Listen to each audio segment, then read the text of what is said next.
Kind of when we started. Okay. Let's see. Shabbat, Shabbat. Thank you for tuning in for another Saturday Shabbat class with the Ambassadors of Christ. I'm your brother, Ambassador Yabatazar, and over to my right is Chief Priest Sharnathanya, Shalom. the hidden one. Come on now. I'll take that. I'll take that. Shalom, everybody. Shalom. And most I bless each and every one of y'all. Don't worry. I don't miss y'all because I be seeing the classes. So I'm messing with y'all. But yeah, I miss interacting with everybody.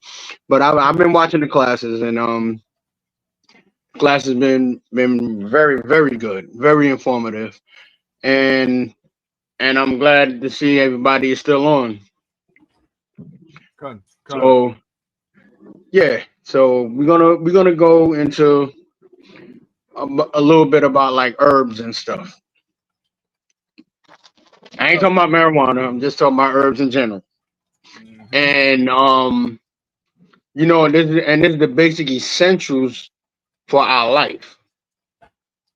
You understand? And we don't realize that herbs is around us every day, all day. And how do we know that?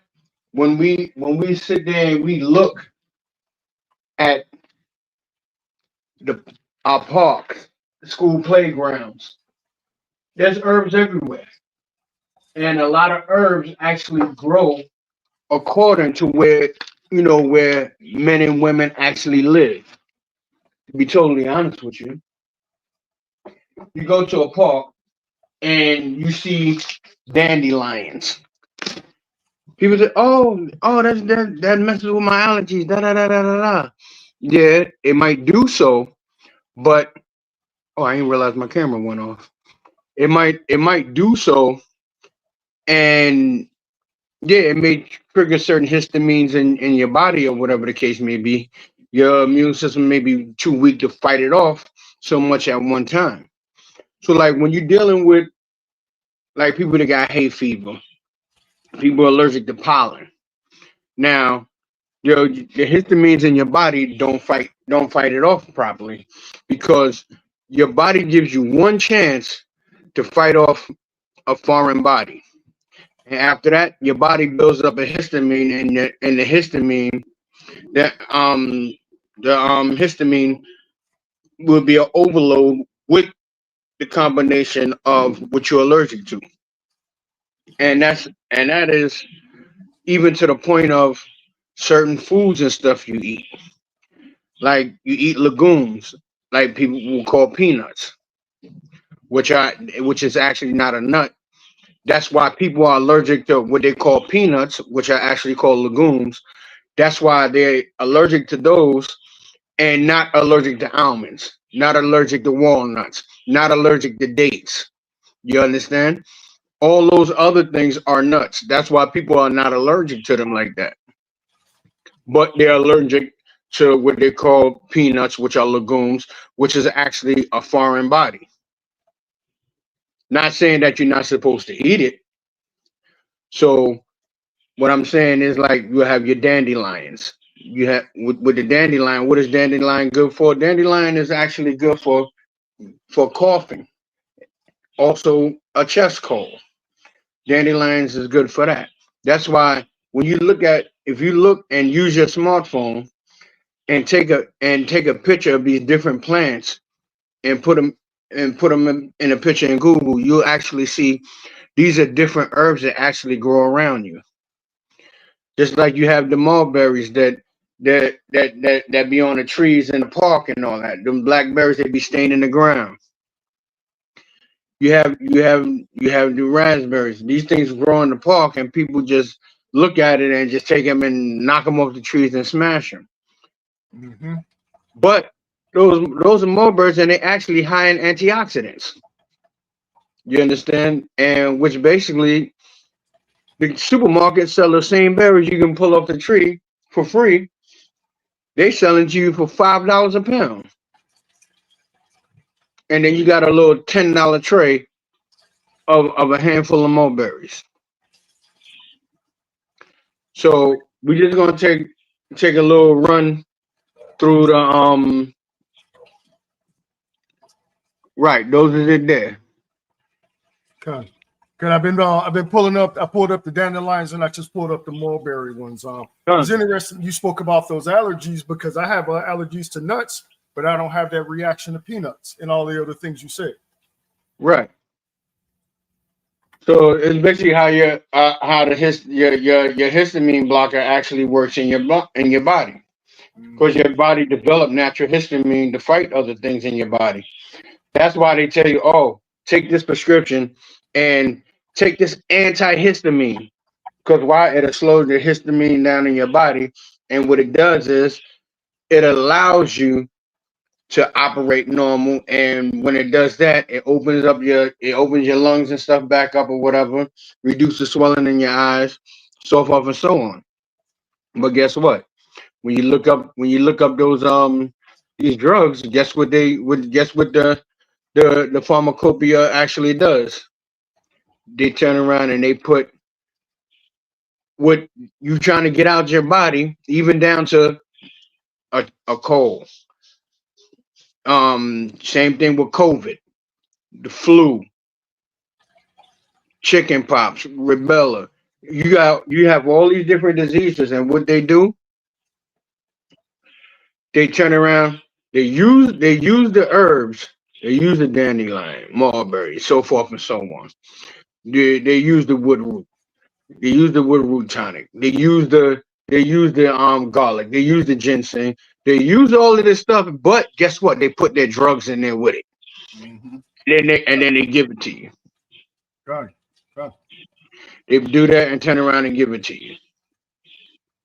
And then you wind up with more ailments than what you started with. People turn around and took the COVID shot, got the booster shot. No, got the second shot, got the booster shot, got the second booster shot. And what? These people still walking around getting COVID. Good. It was them herbs that kept me from catching it. Never caught it. Never got the Right. symptoms. My family could tell you I didn't take it, but at work on Esau's job, I was in close contact with one person 3 times that had COVID. Right. 3 family members had COVID. Mm-hmm. And we turned my crib into the COVID den. And guess who was in there with them? Feeding and nursing everybody back to health. Me, never got it. God. Only one person in my house caught it. It was my rib. And she caught the bouts of it, but we didn't go get no shot and all of that. We just used the herbs that we had. Right. And she called it off and sweat it off. Right. A few weeks, but she was back to normal. No hospital visit, none of that. Right. And then we got to realize what profession of faith we in. We don't realize that the Most High gives us what? These scriptures. And he gave us the answer key to everything that we need to know and what we want to know. We can actually take these herbs and clean our houses with. Let's go to Ecclesiastes, what's that, 38 and 24? Okay, kind of the one. The Most High give us medicines. You say 28? 38. Oh, you mean Ecclesiastes or Sirach? Yeah, Ecclesiastes. Oh, okay, kind of. I thought you said Ecclesiastes. Salakia. 38. No, I said Ecclesiastes. Okay, my bad. Get the wax out my ear. And what verse again, other one? What's that, verse 4? Okay, the Lord has made medicines out of the earth. No, that's not it.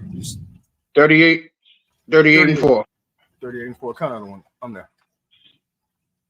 All right, this is the book of. Go ahead. No, go ahead. All right, this is the book of Sirach, chapter 38, verse 4. And the Most High has created medicines out of the earth. So now, just as I was explaining about you find different herbs and stuff in the park. You got your dandelion, which you pull the dandelion up and you clean off the root and chop the root off and boil it. Therefore, you got cold medicine. Also, when you get allergic, when you get seasonal allergies from what they say, oh, hay fever. You get you get it from the what you call it, fresh cut grass. You can actually go to the herbal store and get you what's that green the green grass they give you uh, uh I'll come back to that one specifically. When you have all these seasonal allergies, you easily can go and get bee pollen. You go and get that around January, December, January. You get bee pollen from the herbal store, organic bee pollen, and you can sprinkle a little bit of that in your salad. Sprinkle a little bit in your food, and what the bee pollen does, because basically that's pollen. You're allergic. If you're allergic to pollen, you add a little bit. You'll be adding a little bit of that into your system, and your system will start to adapt to it. And then by time what they call allergy season hit, you'll be good throughout the allergy season, which is what summer, spring mostly, and throughout the summer with what fresh cut grass. When during pollination of the three different portions of the summer that comes along after the spring, so your body will start to adjust to that. So read that again. Khan out of one Khan. This is Sirach chapter 38, verse 4. The Most High has created medicines out of the earth. So the Most High created medicines out of the earth. What is the number one medicine that comes out of the earth? Water. Your body, the adult human body is 72% water. You understand? So therefore, your body mostly needs what? Water to sustain what? Living. Just like plants and animals. So water is actually a herb also. What does it do? It flushes out your intestines. Water does what? Flushes out your kidneys. Water does what? Flushes your liver. Water does what? Cleans out your ureters that go to your urethra and flushes out the dirt and toxins out. That's why when you urinate, and if you look closely in the toilet, you'll see specks of dirt in there. Why? Because that stuff is coming out of your system from the air that you breathe and the things that we eat and the things that we drink. That's outside of water. So you have water also as a herb, and a lot of people don't even realize that. Just because it's not a physical plant. Because as you can see, it says it comes out of the earth. If you look at a lot of places where they have rocks and stuff, big mountainous rocks, there's water that you see water starts shooting out in between the rocks, water pouring and dripping between the rocks. You see this up here in New York, too, New York City. Right across the street from the projects, right across the street from Dykeman Projects, you got a big 60-foot high rock, and in the winter the side of the rock is frozen, and it's during the spring and the summertime you see water rolling down the rock coming out into the street. Why? Because that water is actually coming up out of the earth, which is actually good clean drinking water. Hey, real quick, if I can may address one of the comments. It says from Sister Tasha Samuel. She said people try to make others feel ashamed because they took the shot. I took it for work. And sister, the brother chief priest, he also works in the healthcare field, And we're no, at least we're not trying to shame people, because a lot of our people did it because they were forced to do it. Your livelihood, and we understand when it's messing with your livelihood, it's going to affect your home life, meaning that a lot of people are losing their jobs, they're losing their homes, losing their benefits and things of that nature. So we would never try to shame anyone about it, but at the same time, wisdom must increase. And that's why we're going through the scriptures, so that if another plague like this comes along, or another epidemic, we're 10 steps ahead of the rest of the earth by knowing where we need to go to find these herbs to heal ourselves. Because if I may, if we just go up one scripture, Sirach 38:2, it says, "For the Most High cometh healing, and he shall receive honor of the king." So through the Most High comes the healing. So that's why the brother Chief Richard, works in the medical industry.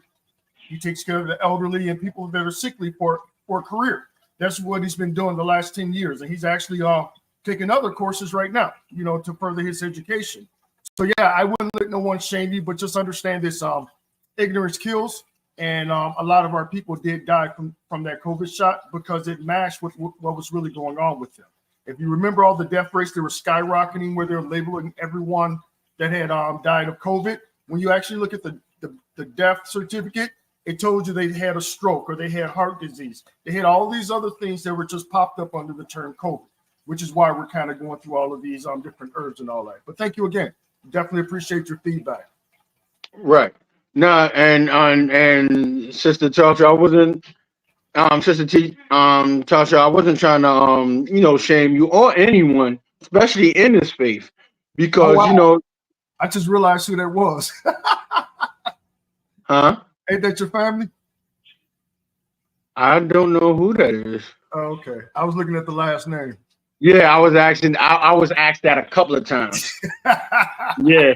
I remember one of your cousins came on here before, so I thought maybe that was, the same scenario. But damn, that was a great no. I definitely like it. I definitely like it. Yeah, kind. All praises. Hey, you never know if we family in that. Hey, we all one big family. But yeah. But yeah, a lot of people don't lost their jobs because they didn't take the shot. A lot of people walked out of healthcare making over $100,000 a year because they refused to take the shot because they knew there was something up with it. They knew it was bogus. So she replied, she from the islands. Oh, yeah, I am too. Good. Yeah. So so you have many people that walk away from healthcare due to the simple the fact of that. A lot of people knew how to get around it. Good. You understand? But with legal paperwork. Good. So the Most High blessed us all in different ways and on different avenues. Good. Right. When that COVID was going on, I was on unemployment at that time, but I didn't break my neck to go look for a job just because of the things that were going on out there. The requirements to take those shots and all these different testings and things of that nature. And I wasn't giving no devil any silver my body over things that they hadn't proven or had functionally tested and proven the issues with side effects and all of that. Right. Let's look at Genesis 1:29. We can go back to the beginning. Yeah, let me finish out verse 4 real quick. Okay, it reads, the Most High has created medicines out of the earth, and he that is wise will not abhor them, meaning you will not hate them, those herbs. Right. Now, where you want? Genesis 1:29. Another one. Come. Share my screen.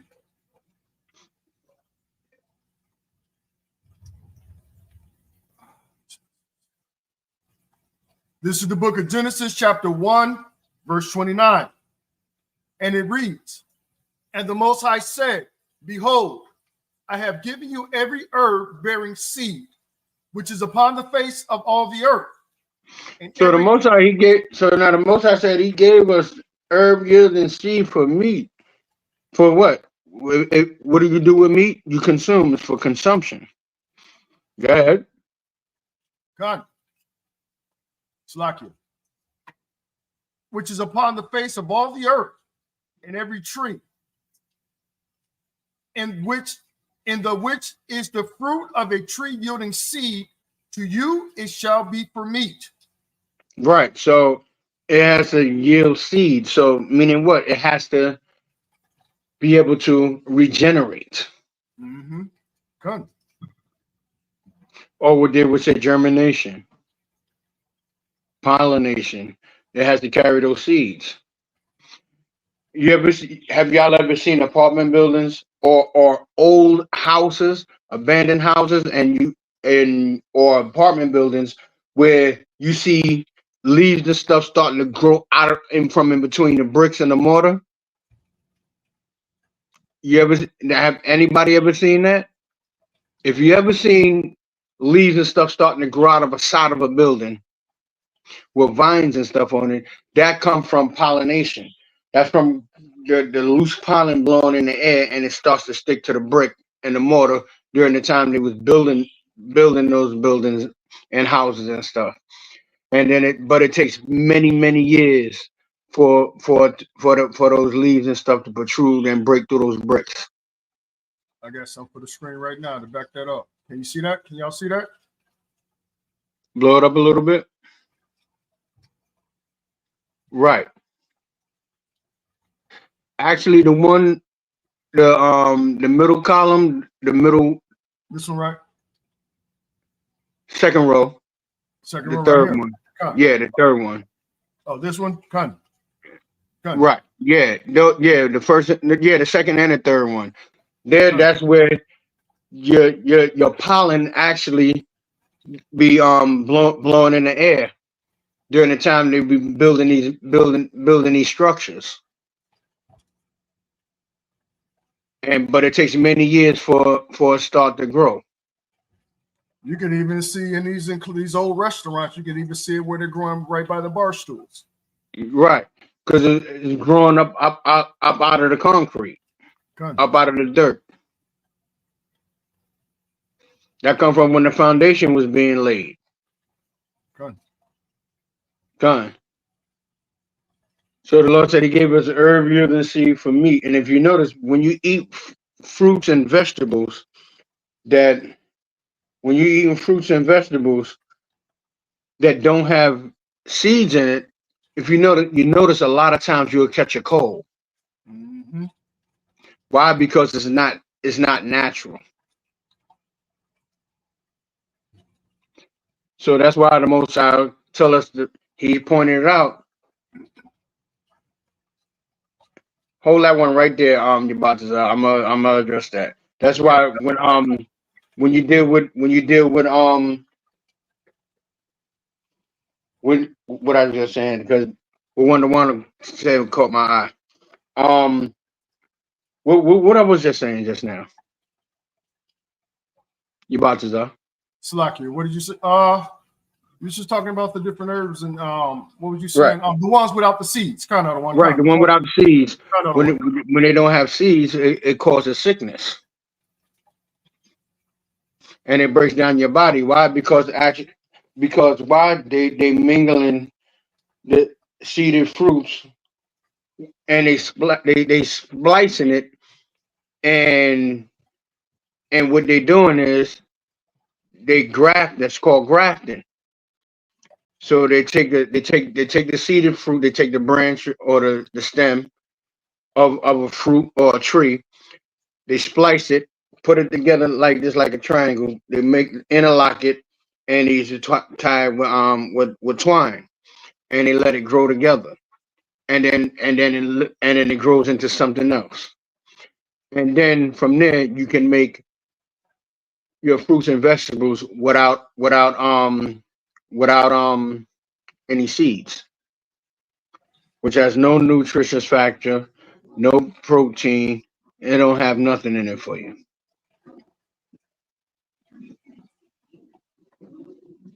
So that's why the Most High said He made, and He pointed it out. Herb bearing seed. Done. So Wonder, she said, so we're supposed to eat herbs and not actual meat, right? No, and yes, you can eat meat. Meat wasn't a big thing back in when you read in Genesis. It wasn't a big thing. Meat was something minor.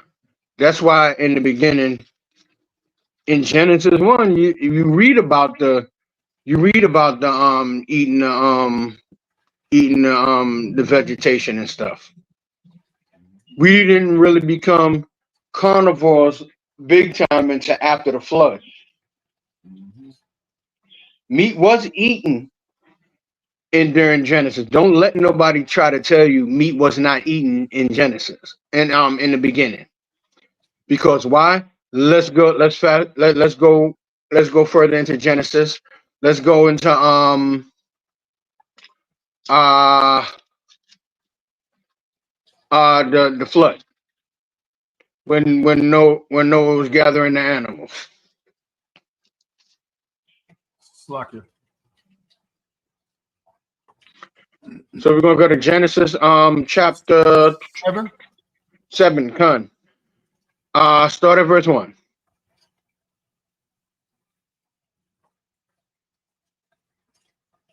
Because a lot of Israelites don't realize and don't pay attention, the dietary law was always here.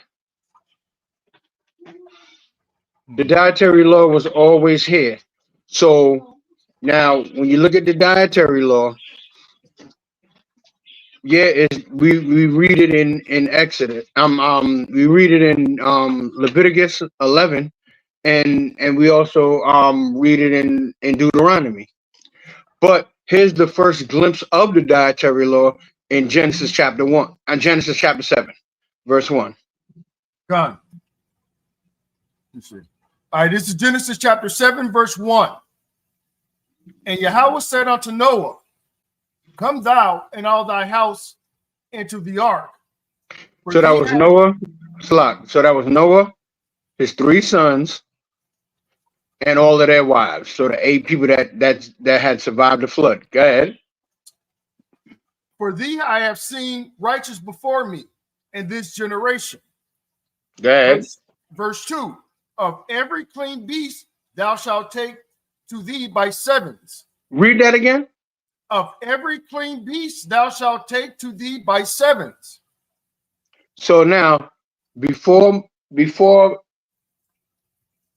Moses and the exodus out of Egypt, and he went on Mount Sinai and got the law, right? Here go the law before it was written. This is called oral law or oral tradition. So back here during this time, we had oral tradition when the Most High literally came and spake to our forefathers. Good. So here go oral law. Here go our oral tradition. So go ahead, read that again. Come out of one con. This is Genesis chapter 7, verse 1. And it reads, and the Most High said unto Noah, Salakia, verse 2. Of every clean beast thou shalt take to thee by sevens, the male and his female, and of the beasts that are not clean. See, now look, and the beasts that are not clean, go ahead. By 2, the male and his female. And the male and his female. So the clean animals that the Most High said is clean, he said take them by sevens, male and female.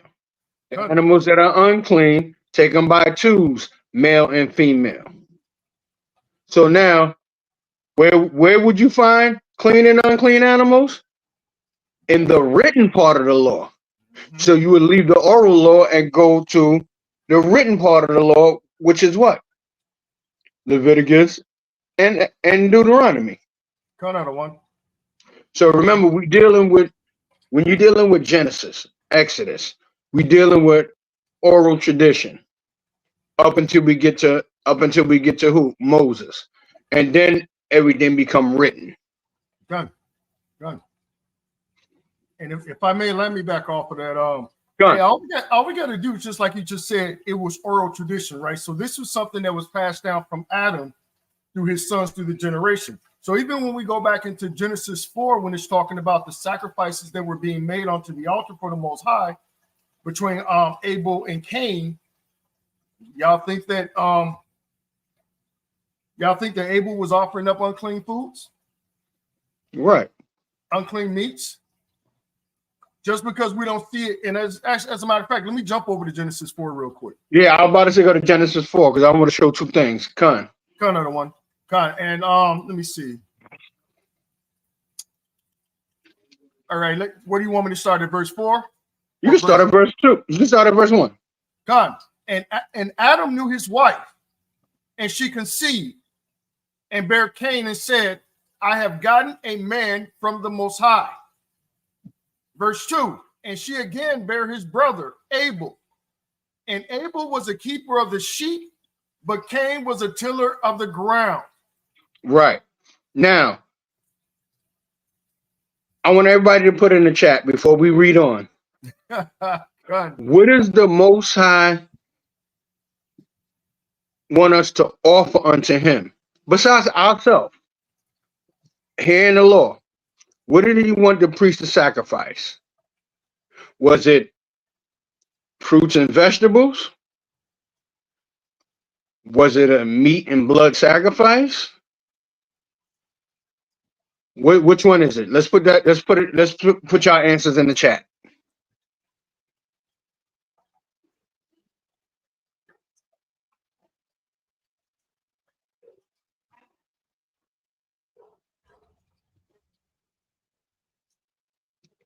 Stop telling on me, Wonder Wanda. Okay, what did she say? She said, I broke my 8-year vegetarianism this year and tried some. Trying to remember what they were saying because Chief Shaw likes to give pop quizzes in person. No, hey, that's what you get from when you come up north and you come and sit next to me. The sister Tasha Samuel said meat and blood. Okay, and Sister Kana said first fruits. Okay. And Sister Monera Amari Salakia said all of the above. Okay. I'm not sure what all of the above means, but the fruits, vegetables, meat, and blood offering. Okay. Now when we go to the offerings, when we read in Exodus, the priest offers on a sacrifice unto the Most High, a meat offering, and the blood offering, blood sacrifice, meat sacrifice, right? The Most High didn't say sacrifice these fruits unto me. Mm-hmm. God. Give me 15 apples. Granny Smith apples at that. I'm saying that's my favorite apple. That's why I say Granny Smith. And give me 4 bananas and 45 pomegranates. The Most High didn't ask for that. God. The Most High asked for the lamb. He asked for the goat. He asked for the sheep. God. And the blood of these animals. You understand? So now let's go back to Genesis 4. God. And it reads, and verse 2, and she again bare her brother Abel, and Abel was a keeper of sheep, but Cain was a tiller of the ground. And in the process of time, it came to pass that Cain brought of the fruit of the ground an offering unto the Most High. So Cain brought the fruits and the vegetables from the ground, and gave it unto the Most High. Go ahead. And in the process of time, Salakia, and Abel had also brought of the firstlings of his flock and of the fat thereof. And the Most High had respect unto Abel and to his offering. But unto Cain... Not. Go ahead. but unto Cain and to his offering he had no respect, and Cain was very wroth, and his countenance fell. Right. So now, what do we see here? We see Cain offering the fruits of the ground, the fruits and vegetables. You understand? And then you have Abel offering the meat sacrifice, the meat offerings. Can I ask a So, question? What Con, meat in Genesis 4, what meat was actually sacrificed, just to see who's paying attention? When Abel gave his offering, what meat was actually used?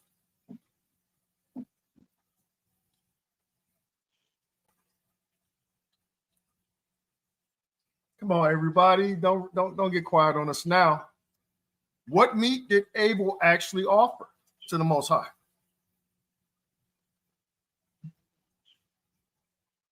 Wonder? Where's Mother Pathia at? Where's the good mother at? It's me again. Let's see.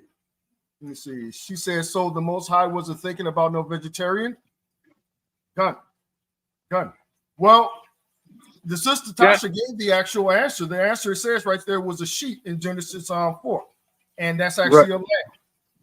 So that's what was actually offered. And we see the same thing in what? The Levitical laws. right.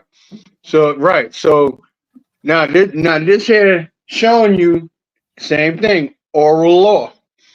Going, and when you get to Moses, during the time of the wilderness and after, we have written law. So this showing you that the Most High spoke to our forefathers.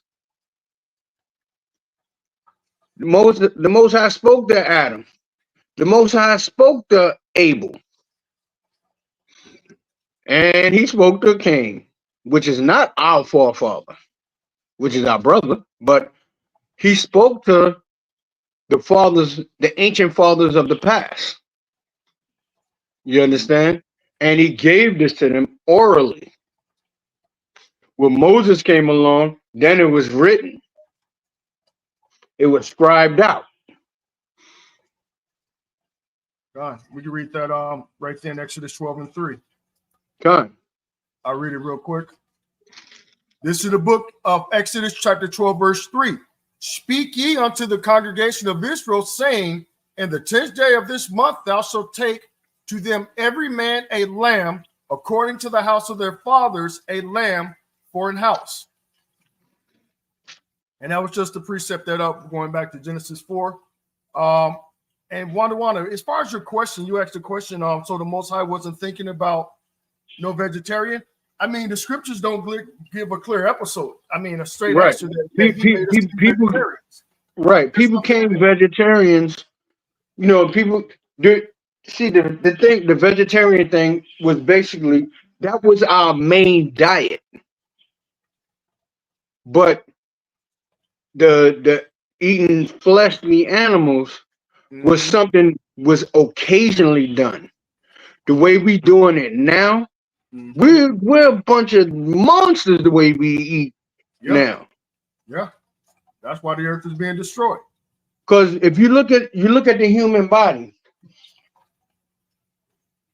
everybody's stomach is not the same size, and I'm not talking about here like this here. I'm talking about your literal stomach where your food and drink everything goes in right from here to here. Your stomach is literally the size of your fist. God, I was waiting for you to go there. From the time that we're born up until now, your actual fist follows the size of your stomach. So actually, when we eat, you're actually supposed to have a handful of food. Literally, you're supposed to have a handful of food when you eat. So not two hands and stuff still falling on the floor and on the table. You're really supposed to have a handful of food like this here. Your food supposed to fill up to your fingertips when you put your hand like this here. That's how big your stomach is. Now when your belly starts to protrude out, that's all the excess waste and food that's in your intestines. and lining your intestinal wall. Mm-hmm.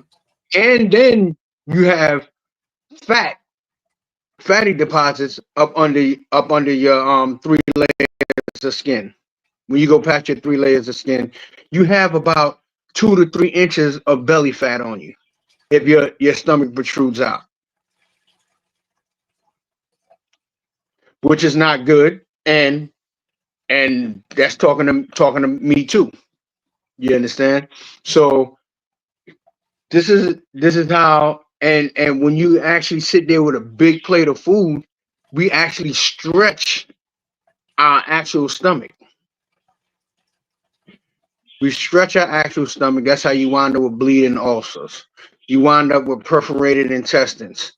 You wind up with bleeding in the intestines. Why? Because everything is pulled and stretched out of proportion.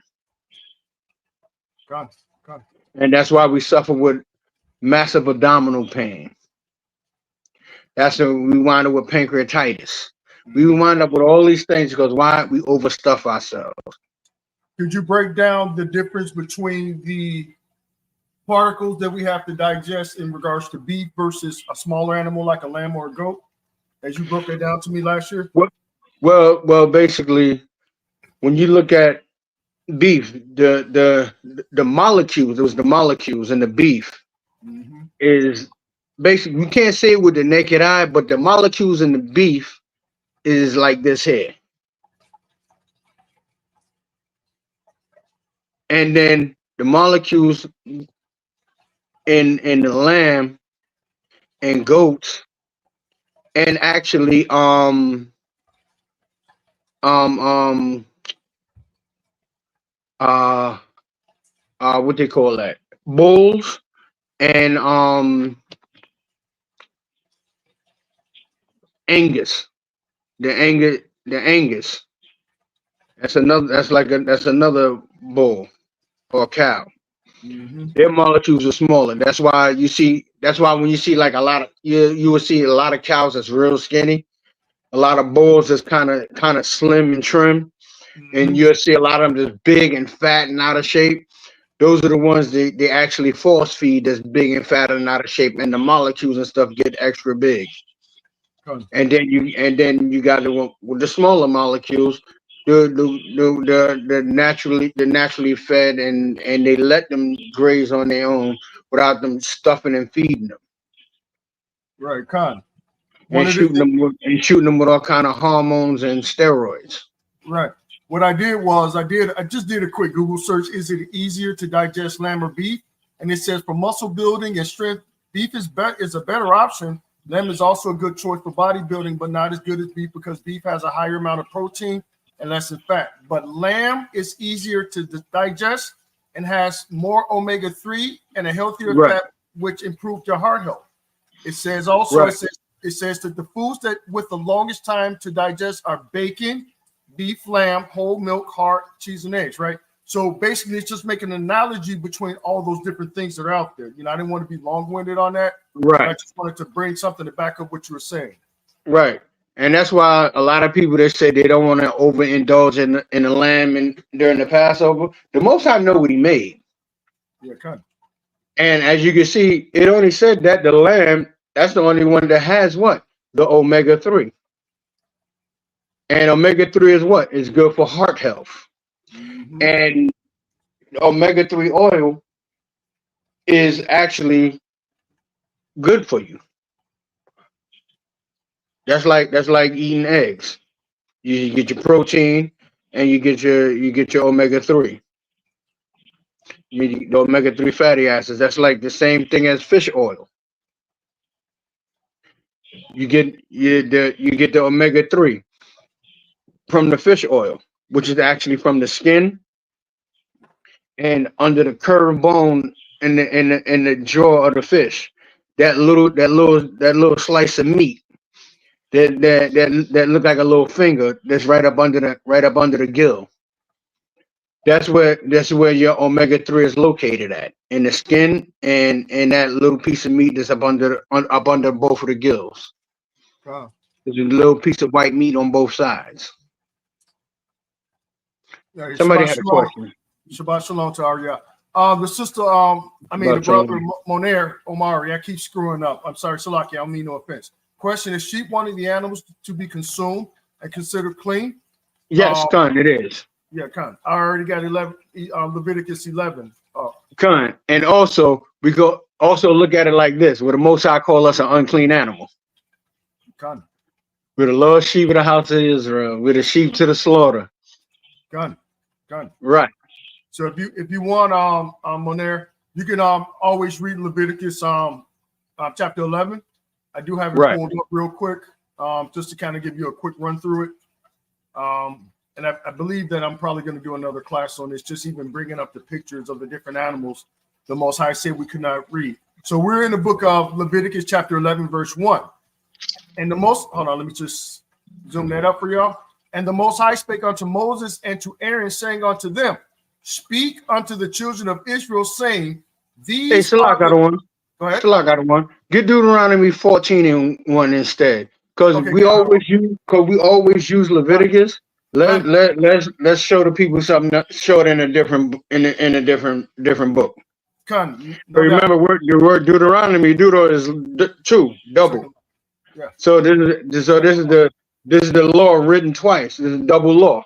Mm-hmm. Let's show them in Deuteronomy. And this one right here gets more clear cut to it. You're right. Go ahead. Yeah, I'm gonna start up at 14 and 2. This is the book of Deuteronomy, chapter 14, verse 2. For thou art an holy people unto the Most High thy power, or the Lord thy God, and the Lord has chosen thee to be a peculiar people unto himself, above all families of the earth that are upon the earth. So now we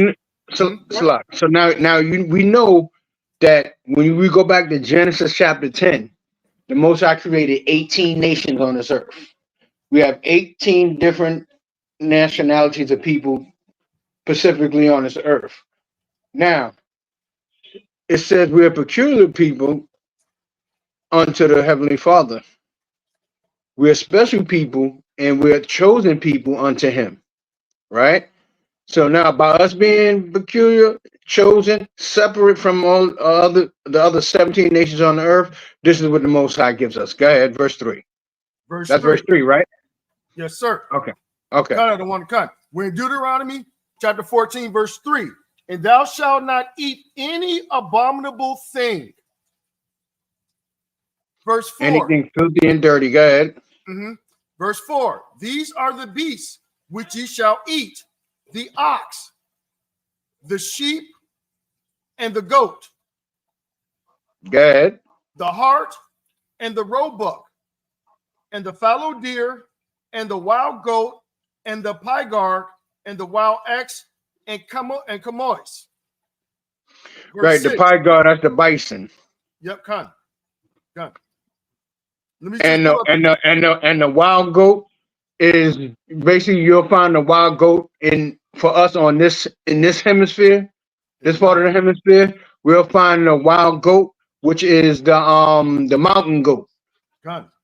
It's the mountain goat that's up there. You'll see most of them. You'll mostly see them in the mountain.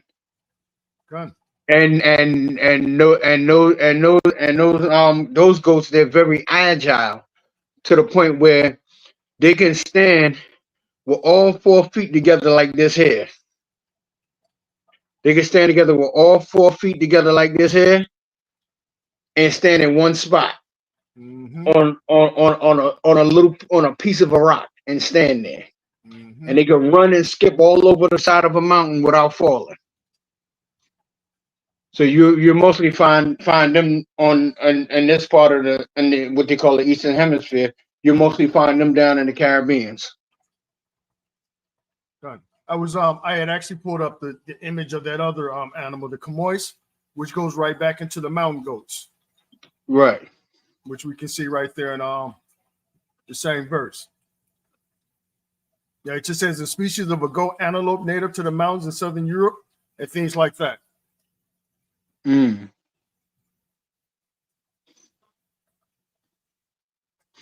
Done. You can also read that the camois is also no. That's the pygarg. Yeah, look at that. That's a bison. Yeah, kind of the one. I'm gonna pull that up for you as well, so that people can visualize. And this is how we get past a lot of the issues that we have with not understanding, certain things that we can and what we can't eat. Just a quick Google search. So this is a pie. This is what it shows a pie guard as. This is like another type of lamb or sheep, antelope. Yeah, it's basically like the cow family, like a bull or ox. Good. The bison they have the little shaggy hair on the top in between the bull horns there.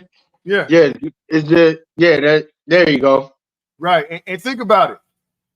The so-called American Europeans, the so-called devil the Bible speaks of, what was he killing off to starve out the Native Americans or the 10 tribes over here in America?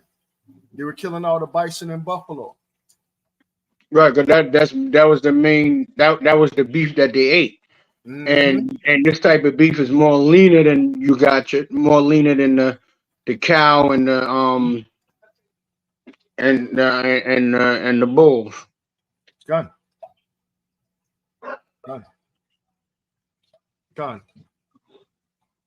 And just being honest, like if I seen this thing right here walking around, I would not even, just in my natural, I wouldn't even think about eating something like that just because of how ugly it is.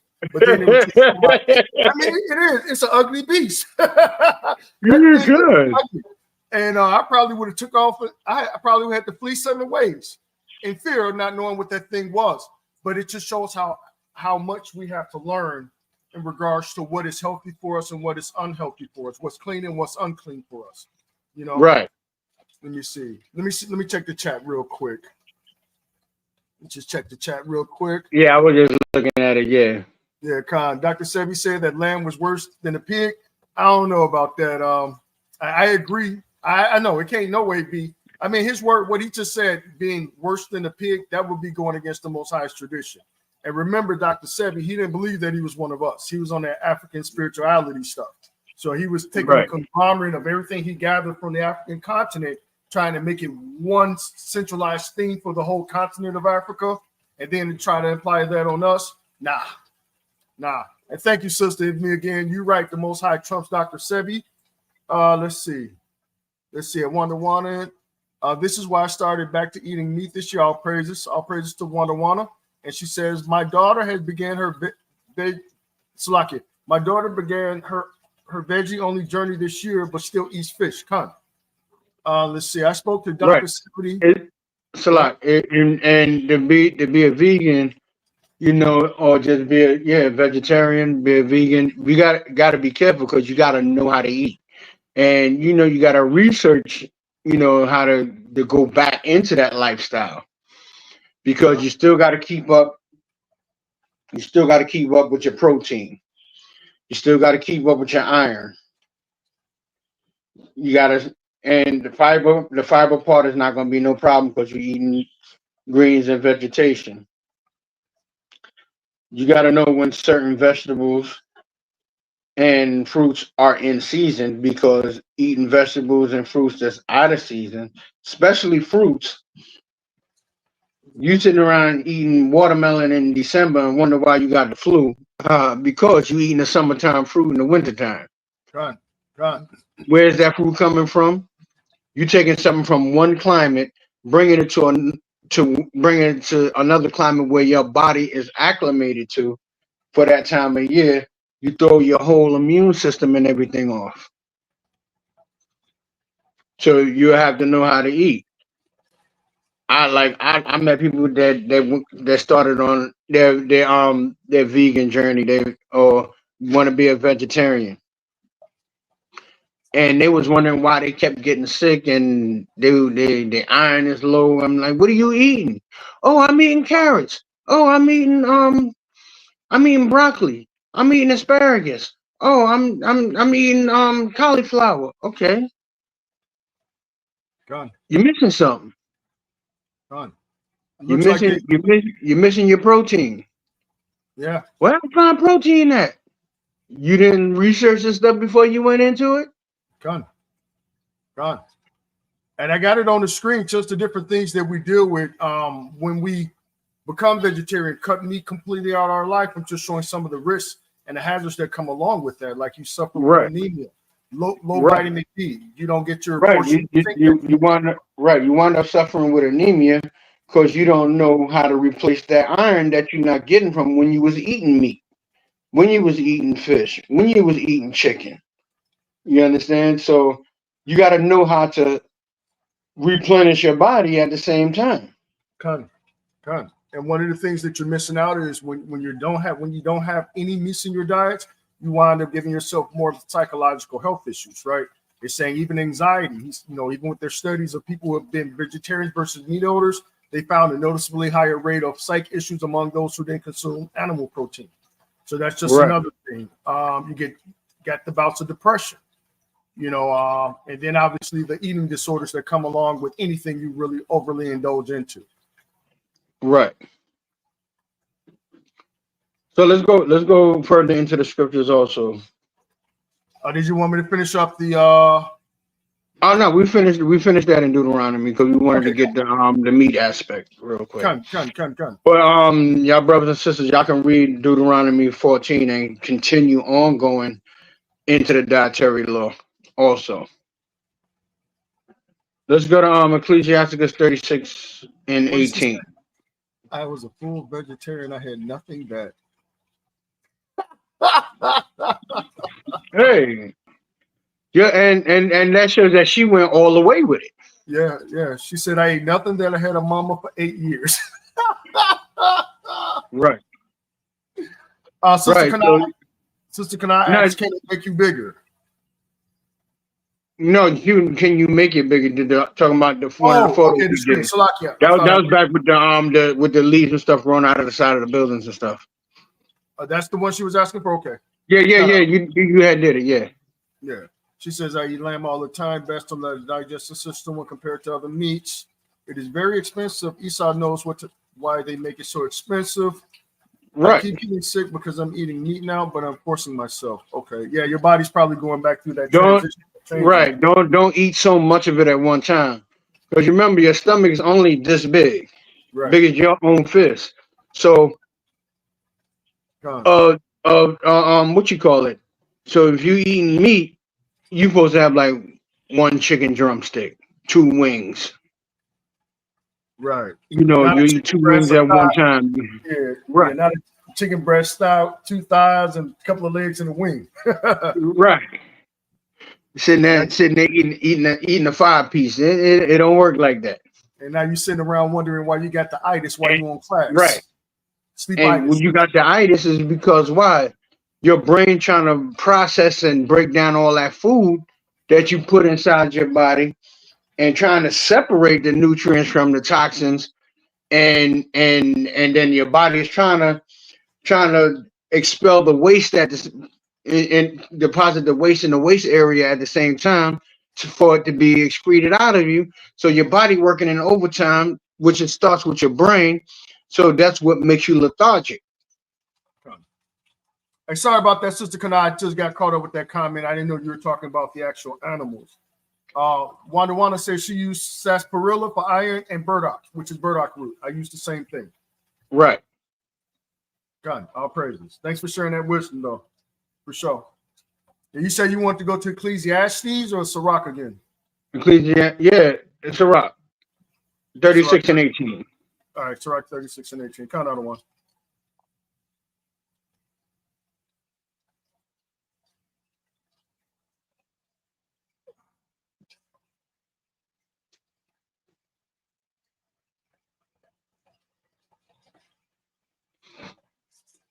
All right, we're in the book of Sirach, chapter 36, verse 18.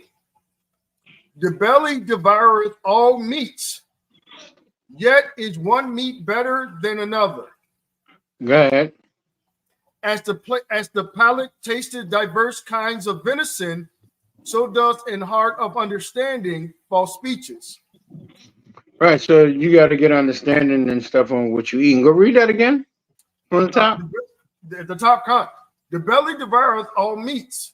Yet Right. is So one, your body it devour, it digest all these different meats.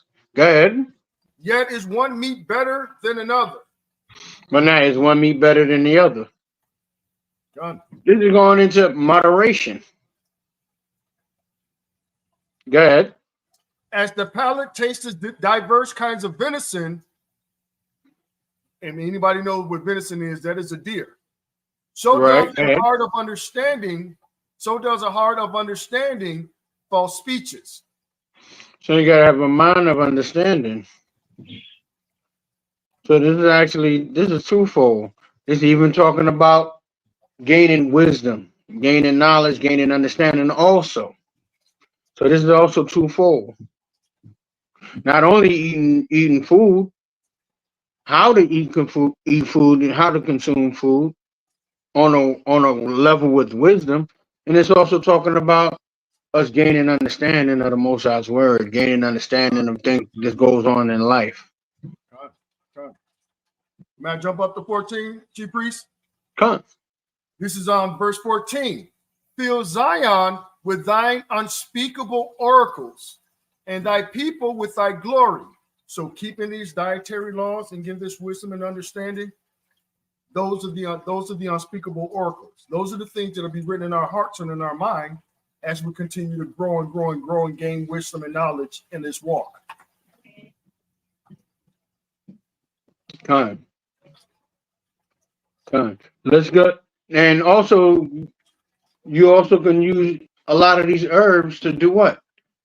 You can use these herbs to do what? Also, you can clean your house, mop your floors, wipe your walls down. Because what? Lavender, we use lavender what? We use lavender soap to do what? For calming and relaxing. Right? We use that herb lavender for calming and relaxing, taking baths, bath salts with the lavender in it.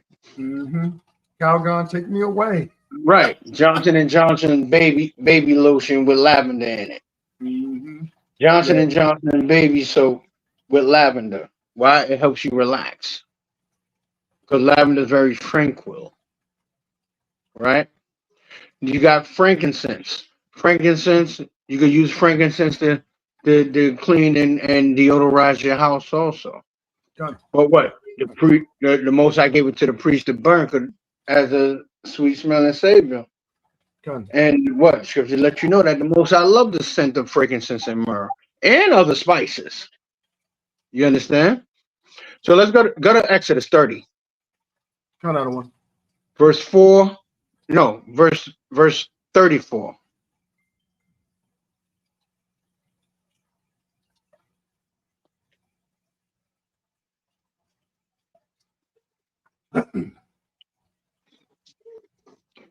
You wonder, you funny.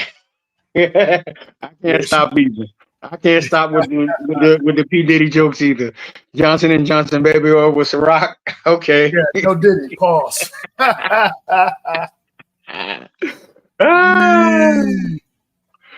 Yo, okay.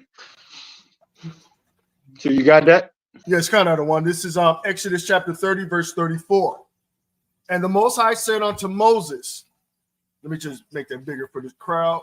And the Most High said unto Moses, take unto thee sweet spices. Go ahead. The stacked, the onika, and galbanum. These sweet spices with pure frankincense, of each there be like weight.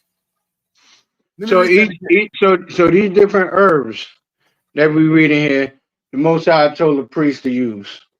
Gun. And they carry different, and it says for different odors and scents.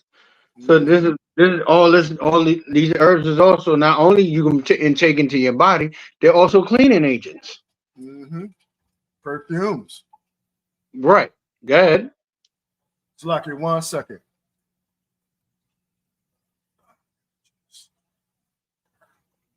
Now I'm trying to pull something up real quick.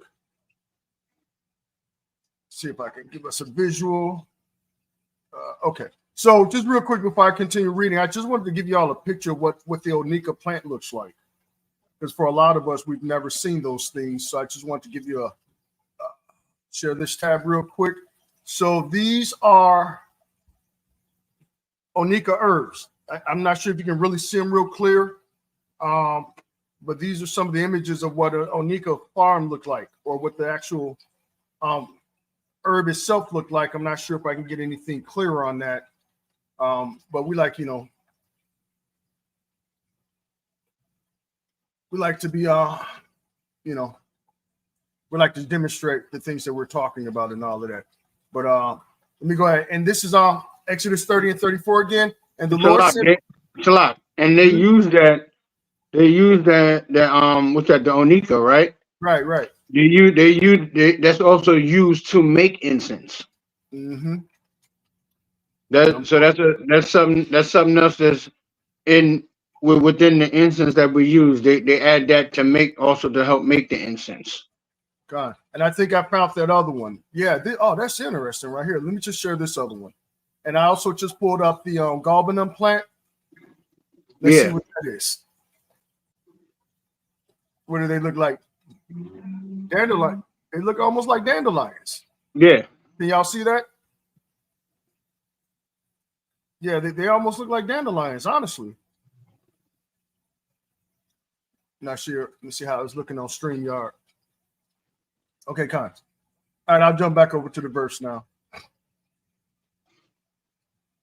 Exodus 30 and 34. And the Most High said unto Moses, take unto thee sweet spices, the stacte, the Onika, and galbanum. These sweet spices were pure frankincense. Of each shall there be like a weight, and thou shalt make it a perfume, a confection after the art of apothecary. Right. So they would take that and they would make it into a perfume. Mm-hmm. And what is the apothecary? The apothecary is the person that sells that makes fragrances. Mm-hmm. The apothecary makes fragrances. Mm-hmm. Whether it's to wear, whether it's to cleanse, so forth and so on. God. Read on. Tempered together, pure and holy. So and the Most High called it pure, and He called it holy to actually use these. Mm-hmm. God. Verse 36. And thou shalt be some of it very small, and put of it before the testimony in the tabernacle of the congregation. So now, then you take this and you dry it out and you beat it and make it very small. Mm-hmm. And like how we got the frankincense and the myrrh rocks that we use when we doing our services, God. our holy days, you beat it, you break it very small, Mm-hmm. and do what with it? And put of it before the testimony in the tabernacle of the congregation. So basically, it was put in a censer and it was burned in a censer before the people. So it wasn't only frankincense and myrrh that was used. Mm-hmm.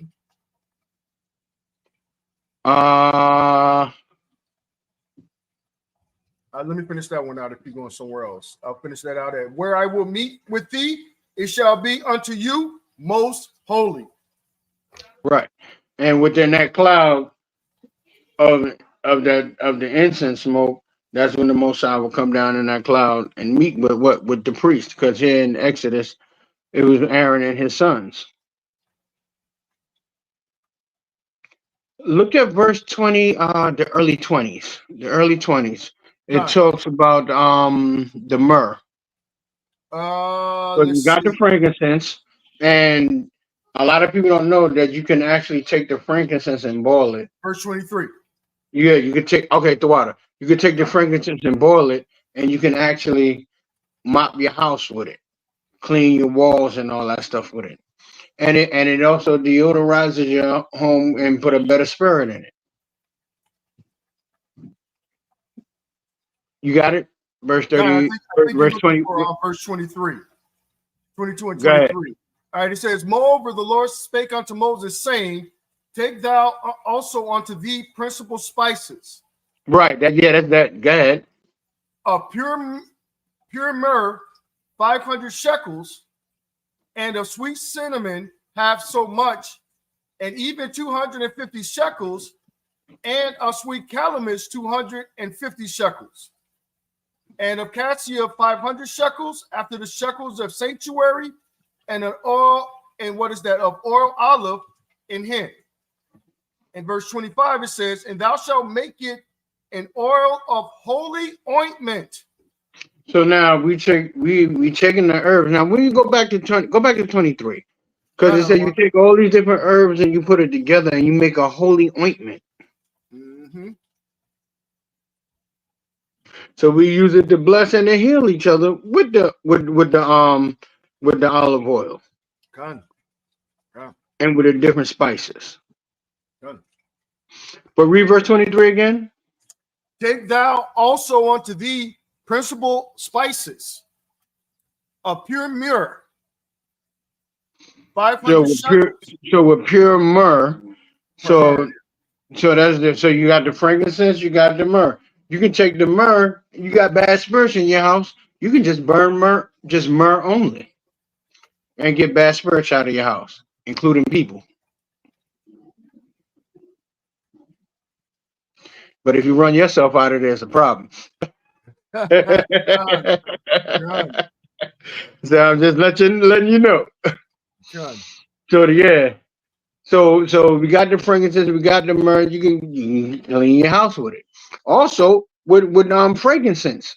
If you get a piece of frankincense and rub a piece of frankincense, and once it starts to get like a glass color, the pieces that almost look like a glass color, you can actually chew it and suck on that frankincense, and you can use it to freshen your breath. Done. You can use that. You can use the frankincense after you rub the excess powder off of it. When it starts to become clear, kind of clear like glass, you can chew on it because it's like a gum. Remember, frankincense and myrrh is basically sap from a tree. Mm-hmm. But you don't want to do that with myrrh, because myrrh is too powerful. God, that stuff is strong. That's like cinnamon That's like cinnamon on 100. Mm-hmm. So you don't want to try that with doing that with myrrh. I know I was a victim of it. But yeah.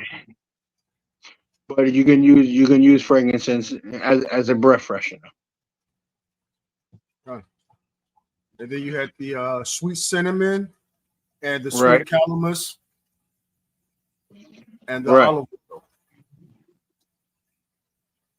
oil.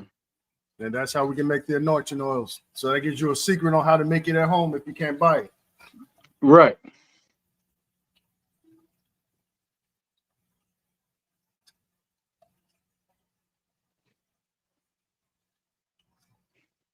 Let's see what we got going on over here. You see, live because everybody needs to hear this in last night's class. Con, the water sister. Con. Yeah, last night class was yeah. Yeah, I'm gonna go back over it today. I need to give some more notes on it. Con. Let's go to 2 Kings 4:38.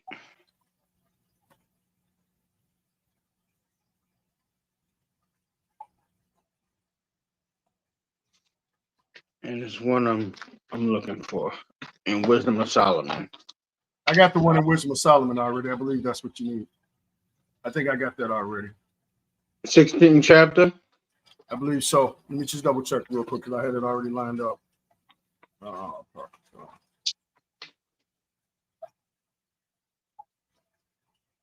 got to remember it's spelled different in the 1611.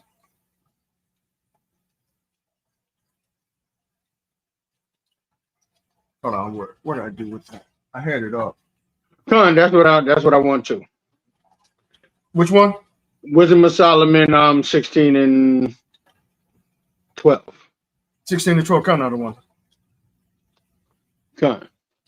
All right, just hold that one. Just hold that. That's gonna be my last scripture. Okay. Well, yeah, we're gonna hold on to that one. Get Let's look at Second Kings. 16 and 38. No, Second Kings 4:38. 4 and 38. Yeah, that's where I'm at. 4 and 38. This is the book of Second Kings, chapter 4, verse 38. And Elisha came again to Gilgal, and there was a dearth in the land, and the sons of the prophets were sitting before him. And he said unto his servant, set on the great pot, and seethe pottage from the sons of the prophets. Mm-hmm. And verse 39. And one went out into the field to gather herbs, and found a wild vine, and gathered thereof wild gourds his lap full, and came and shred them in a pot of pottage, for they knew them not. Right. So now you see we use herbs to do what? To cook. So they went and made pottage, and they went into the field to gather herbs. That's what your thyme leaves are. That's what your cumin spice is. You understand? That's what your curry powder is. You got people. A lot of people love curry, but people don't know there's 96 different types of curry plants. A lot of people don't know that. That's why me being Benjamin, I'm biased on certain things that Caribbean people curry, that Benjamin curry. Like me, I'm a fan of what you call it, Trinidadians when they make curry goat. Mm-hmm. But I'm not a fan of curry chicken because the curry goat tastes better with the chief curry powder. But you use Blue Mountain curry powder, which they use in Jamaica and Grenada. You use Blue Mountain curry powder, and you make curry chicken. I eat that for days. But it just to me, it just don't taste right. The different types of curry. You even got green curry, like the green curry they use in Guyana. We have there's many different types of curry, and curry, that herb itself is beneficial for good heart health, and it also cures cancer, and it also stops a lot of diseases. That's why there's not a lot of people that die from cancer in the Caribbean, just because of using curry and cumin. Hey, so like Those in are two weeks, I got to step away for a quick second. Give me about maybe 1 or 2 minutes. okay. That's why there's not a lot. That's not very that's why cancer is not very rampant in the Caribbean. Same thing, just like also arthritis. It's not big in the Caribbean due to the simple fact the mass majority of people of the Caribbean loves to eat what? Okra. Okra, that slimy stuff in the okra that nobody likes here in America, really. The tribe of Judah. Why we suffer from a lot of arthritis and rheumatoid arthritis because we don't eat okra. Because that gel inside the okra actually lubricates your joints. It lubricates your fingers. I was about to use medical terms. It's going to lubricate your fingertips, your kneecaps, your your spinal column. So when that stuff like that is eaten on a regular, it actually heals and replenishes your body. And come to find out that same slimy stuff that's in the okra, when the doctors want to give you injections in your knees for arthritis in the knees, it's actually used. That gel inside the okra is actually used to make the medicine that they inject in your knees for the to build back up the lubrication to keep the joints from rubbing together. Uh Let me see. Okay, it's me again. Says yeah. She says she like okra. Um, Tasha Tasha Samuels says yes. Curry is used to you use makes a difference in taste and texture of the sauce. Yes, it is. And honestly, I call the green curry that they use in Guyana. I call that the universal curry because you can't go wrong with that curry, even though it make your food green. But that green curry is like to me, it's like universal. I like the when I can find it, I get a big bag of it, and it's not real common here in New York. In New York, you got everybody and their mother making curry and putting it on the shelf now. But to find that green Guyanese curry, and that's that real Indian curry, because curry actually comes from the land of India. And when Esau, the so-called white man, went and conquered India and brung a lot of them over here to over to Guyana and start dropping those East Indians off in the Caribbean islands, which was during the time of the Elephant Wars. They came to the Caribbean as indentured servants, and they came to the Caribbean to work for hire. And that's what you'll call them, like the Coolie Indians. They look like they from India and stuff like that. But they the one that introduced curry to the into the Caribbean. And the curry is high in antioxidants, especially for cancer, even HIV. It and along with the cumin. Cumin didn't come from India. It came from the Caribbean on this side, which actually these herbs did actually originate come from Africa, Ghana, Nigeria, Timbuktu, and you can do that. You can go on Google and do a comparison and look at the food from Ghana and do a side by side comparison with the food from the Caribbean islands. We basically eat the same thing, showing that a lot of the tribe of Benjamin from came from Africa, and a lot of us are still over there. Uh, okay, me again. She said she put it in her soup. Kana said she she started eating okra. That's good. And me again said, "You're not a fan of curry." Boo! I thought I had a friend. All right, it's me again. See, I gotta kick you out the group now. You see, you messing up. You ain't a fan of curry. But what everybody need to do is y'all need to get this book called The Herbal Bible, and also get Back to Eden, Volume 1 and Volume 2.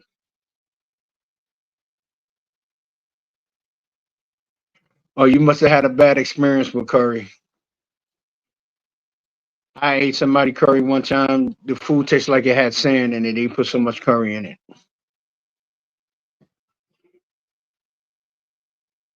So yeah. So y'all make sure try to find whatever herbal books and stuff that y'all can find, and we can all start healing ourselves. Because even when you read in these herbal books, it'll tell you how to heal yourself, different things. Especially when you read even you read Back to Eden, the second edition. Even when you read that, it even tell you what herbs you can take for bedwetting. The book goes so in detail. Back to Eden. Done. Back to Eden, the second edition. But even though Esau wrote this book and he got these herbs down to a science, he also tells you in this book, if you wait too long to start using these herbs, you might as well go to the hospital. Because why you can't say, oh, my body jacked up. I gotta start taking these herbs now. It don't work like that. It don't work like that at all. Go to Psalms 104 and 14. Okay, kind of the one. One more time. You say Psalms what? 104 verse 14. 104. Kind. This is the book of Psalms, chapter 104, verse 14. He causes the grass to grow for the cattle and the herb for the service of man, that he may bring forth food out of the earth. Right. See, now the food, our food naturally comes from where? Out of the earth. For the cattle and for man. So like I was saying earlier, when you go back to Genesis chapter 4 with Noah and the ark, we had the oral law of God, what to eat and what not to eat. That's why God said to Noah, what? Take 7 of the clean animals, male and female, and take 2 of every unclean animal, male and female. Take them by twos. And where's the clean and unclean animals found at? Leviticus chapter 11, Deuteronomy chapter 14. You understand? So that goes from oral law to written law with Moses. It shows our forefathers spoke unto our forefathers. I got that book up, that Back to Eden. And then there's another one that we can take a look at too. This one is called the Wait, hold on 1 second. Look at Kanah's last statement. And that's true. Let me go back to it. Hold on. Yeah, I know she posted something about the new herbs being. Yeah, it's still up there. Yeah, the curry. Right. Right. New curry really stains. And I know I've seen curry that stains. Yeah, this new curry, it really stains bad because they put other additives in it. Mm-hmm. Trying to preserve it. Yep. Right. You got additives and different preservatives, and they actually add color into it. Because now curry, when it stains, natural curry stains, but it stains lightly. It don't look like you took a highlighter and just started rubbing it across the surface or something. Curry don't stain bad like that. And you know, and this different types of curry that they use now that they're making is not even good for you.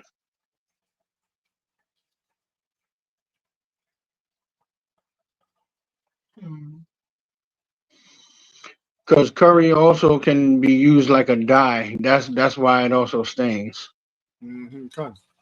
Because you can actually use curry to actually color your food too, just like you would use turmeric. But with the curry, it's more flavor.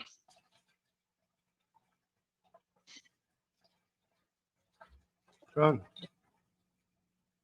Shalom is correct, princess. Done. Right. That's really all I got. Proverbs 27:25. 27, 25. Give me 1 second. Proverbs 27, 25. I also got one precept too. Okay. You said Proverbs 25? 27:25. 27, 25. Salakia. For my dyslexia. This is the book of Proverbs, chapter 27. Oh, you ain't the only one. yeah. I hear them numbers and they sound in reverse to me, man. It's something I've been dealing with. You said, Mine is visual. yeah, it's visual and hearing sometimes. You said Proverbs chapter 27, verse 5, right? 25. Okay, 25, 25, Salakia. It says, 27, 25. yeah, count out of one count. This is Okay. Proverbs 27, verse 25. The hay appeareth, and the tender grass showeth itself, and the herbs of the mountains are gathered. Right. So you got, read that again. The hay appeareth, and the tender grass showeth itself, and So the now what herb, eats hay? You got the horse that eats hay. You got, and basically hay is nothing but what? Dried out grass. Oat, oat stems. When you pick the oat off the stems from the field. Go ahead. and the herbs of the mountains are gathered. So you also can go on the mountains and you can still find herbs in different mountainous regions. That's why when you're driving along on the highway and you see the mountains and you see those mountain regions, and a lot of the mountain regions have what, trees and stuff up there. Mm-hmm. So you'll find herbs in the mountains. Right. And also mountains is a symbolization for people. Like I brought out earlier, you can go to different parks, playgrounds, urban areas itself. You'll find different trees and different plants, different types of plants that actually grow. You can actually pluck the leaves off and use it for medicine. You can use for healing. Go ahead. Verse 26. The lambs are for thy clothing, and the goats are the price of the field. So you got the lamb's wool as your clothing. So they're in the mean season when you read in the Bible, because you don't read winter too much in the Bible. You it's called the mean season, because why, a lot of the plants and vegetations and stuff dies in during that time, and a lot of people can't survive, especially outside. So that's during the mean season. Go ahead. Con, and thou shalt have goat's milk enough for thy food. So now Mhm. now you see that what it says there in 26. Read that part again. The lambs are for thy clothing, and the goats are the price of the field. Mm-hmm. And thou shalt have goat's milk enough for thy food. So now the Lord telling us through David says, and we should have goat's milk enough for our food. Why does it say that we should have goat's milk for our food? Now remember, we drink what? Cow milk. We give our children's cow milk. Are we supposed to be drinking cow milk? No, No. we're not supposed to be drinking cow's milk. Why? Because naturally, your body is off of milk by the time your mother stops breastfeeding you. Your body has no need for milk anymore. So now, but here is saying that what? And the Lord said He gave us goat's milk for our food to Mm-hmm. have with our food. Con. Do you know that? Do anybody actually know? And they tell you this in the medical field, but they don't implement it because it's too healthy for you. That you can actually give your child goat milk, and you yourself as an adult can drink goat's milk. Why? Because it's more closer and more compatible to humans' milk than cow's milk, which Con. actually destroys our body. But I'm gonna tell you now, goat milk is an acquired taste. So don't go to Whole Foods and Sean said we can drink we can drink goat's milk. I mean, you gonna have goat milk and honey nut Cheerios, and Right. y'all gonna be blowing up my inbox and over flooding my email. They're gonna be blowing the bathroom up. The toilet's gonna be calling you. Oh yeah, it is because why? It's a change in your digestion, Gun. and it's more healthier to you because it's more closer to a human mother's milk. It don't have all the one, it's not loaded with so much bacteria. Two, you also have, it's not a lot of the hormones, going back to the hormones and the molecules, is not so huge, just as we had pulled up the chart and showed you the difference between the different animals that flesh that we consume. So yeah, you can have goat's milk if you want, but it's an acquired taste. I ain't say go and buy a gallon of it and sure, I want my money back. Nah, you ain't buy it from me. Gun. Gun. Kind. So, but anybody got any questions? Like the next, You, I'm gonna take about 3 questions, you and actually huh? you asked me to hold Wisdom of Solomon 16 for you as well. I think you Right, wanted right, 16 and 12. right. Yeah, right. Just to just do that while everybody type in their questions, and Gun. I'm gonna take 3 random questions. Gun out of one con. This is the So book. go ahead. All right. This is the book of Wisdom of Solomon, chapter 16, verse 12. For it And was verse 13. kind of one Both. con.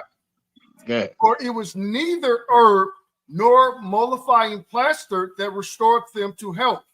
Right. So now we can use the herbs and stuff and the mollifying plaster. Like what? You get a cut, you get a scrape, you get a open wound, and you get mollifying plaster. You get what? You get your gauze and stuff, wrap it up, so forth and so on. You break your arm. That's the mollifying plaster itself. That's made up. Your cast on your arm, the cast on your leg. Cast on your foot. That's actually literal plaster. Like you will plaster a wall in your house, that's the same literal plaster they use with Con. mix it with bandage. Go ahead. Okay, con. Verse 12. For it was neither neither herb nor mollifying plaster that restored them to health, but thy word, O Yahweh, which healeth all things. So it's the Most High's word that heals everything overall. So no matter how we look at it, yeah, we use the herbs and stuff that the Most High gives us, but what trumps it all is the word of the Most High. It's the Heavenly Father that says, "Yes, I'm going to heal you continually." Con.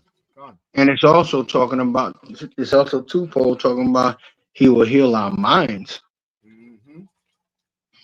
bringing us back to His word, His laws, His commandments. Because why the Lord tell you that we're out of our doggone mind, Con. our people. The The old amount man of is our sick. people that suffer with mental illness. Go to Deuteronomy 28 and 28. Deuteronomy chapter 28, verse 28. If you see the amount of people that walks around that suffer with mental illness, not only because of the things that we eat, not only because of the lack of protein and a lack of vitamins that's depleted out of us, we really broke the laws and the commandments of the Heavenly Father, especially our forefathers, our mothers and our grandmothers and them before us. But make sure you hold that Wisdom of Solomon 16 and Con. I 12. got you. And get Con. Deuteronomy chapter 28, verse 28. And Con. I'm also bringing this out too because they just found another one of our children, a little black girl, newborn, up here in the Bronx, up in Soundview, over on St. Lawrence Street, no, St. Lawrence Avenue, and newborn found it dead in the alley. Hmm.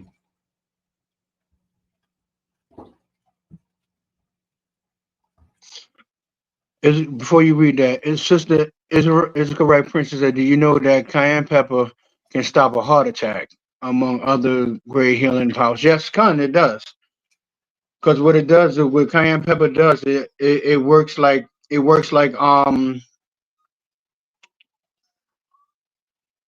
it works. It works, and because what the cayenne pepper does, it actually open up your bronchial tubes and allow oxygen. It allow oxygen to enter into your lungs greater, and it also actually cayenne pepper works just like garlic, and garlic mixed with ginger, but it also helps your respiratory. And it also cleans out your respiratory system, which is your lungs, your bronchioles, your bronchial tubes, and the bronchi. It opens that up, and it also opens up your sinuses, so that way you can actually breathe better. And it also actually slows down on people with asthma. Slows down you having asthma attacks, because it opens up your bronchial tubes even more to let oxygen in and out, for the oxygen to go down into the base of your lungs. So yeah, I did know that cayenne pepper does it stops heart attacks. Con. I got that Deuteronomy 28 and 28 for you. Con. Okay. This is the book of Deuteronomy, chapter 28, verse 28. The Lord shall smite thee with madness and blindness and astonishment of heart. So now the Lord said that He's gonna smite. He's gonna smite us with madness. If you look at our people are mad out of their mind. Con. Not just talking about anger issues. A lot of our people is mentally unstable. If we look at some of the people walking around in the street, you can actually, if you have taken part in the medical field or taken psychology classes, you can actually see people walking down the street and see they got mental instability. Just on the mannerism, how they walk, how they literally look at you as they walking past you, so forth and so on. And if you look at, we got mothers throwing their kids out the window, abandoning their children. You got men that's not taking care of their children. Con. You got men walking around with mental illnesses themselves, Con. walking around impregnating women and leaving them. All these things are mental illnesses. Con. Mental illnesses come on many different levels Con. beyond the average person can actually comprehend. That's the same thing that we read over in Isaiah chapter 1. Right. The ox knoweth his owner, the ass is master's crib, but Israel, my people do not know. They don't consider. God, it says, verse 5, this is Isaiah 1 and 5. Why should ye be stricken anymore? You will revolt more and more. The whole head is sick, and the whole heart faint. And in verse 5, it says, for the sole of the foot unto the head, there is no soundness in it, but wounds and bruises and putrefying sores, and have not been closed, neither bound up, neither mollified with ointment. They have not received the healing. Right. And that's what we was reading about in Wisdom of Solomon 16:12, about the mollifying plaster and the earth, but it said it's the Lord that healed thee. Good. See, and also there with that Lord said He smite thee with madness. What's the big form of madness now? God created man to be with a woman to be with a man. Lord, the very first commandment of God in Genesis 1. And that shows you how far that the commandments of God go back. You go back to Genesis chapter 1, during the creation of the earth. God said what? Let us make man in our own image. Let him multiply and replenish the earth. A man with a man can't replenish the earth. A woman with a woman can't replenish the earth. So that show you these things here is sicknesses. as we read right here in Deuteronomy chapter 28, verse 28, the Lord said he'll smite us with madness and consumption and astonishment of heart. So all this because why? We broke the laws and the commandments of our Heavenly Father. And the breaking of the commandments and stuff it goes on different levels. Yep. Breaking commandments can be the reason why you're having all your health issues. Right. Yep. And another time that's something I would have to put together. We can actually go into like a health class and we can actually go and read scriptures and stuff. We could read scriptures about cerebral palsy. Mm-hmm. All that in the book of Matthew. You can read about cerebral palsy. You can read about the person that had. You can read about the man that had The spirit. the multiple sclerosis. You can read about scurvies. You can read about a lot of these diseases that's people walking around with now. You can go right there in the Bible and read about these different things. Okay. Right. Verse. So This is on. Did you want me to finish out Deuteronomy 28 and then go back over to the other one? no, we don't gotta finish Deuteronomy 28. We So went into Deuteronomy 28 because it was actually on my mind. okay, kind of. Done. I'll go back. Say it Yeah, again. did you want me to go back to Proverbs 27 or did you want that one out of Wisdom of Solomon? Wisdom of Solomon 16 and Kind of. I want to kind. Let me just get back to my share.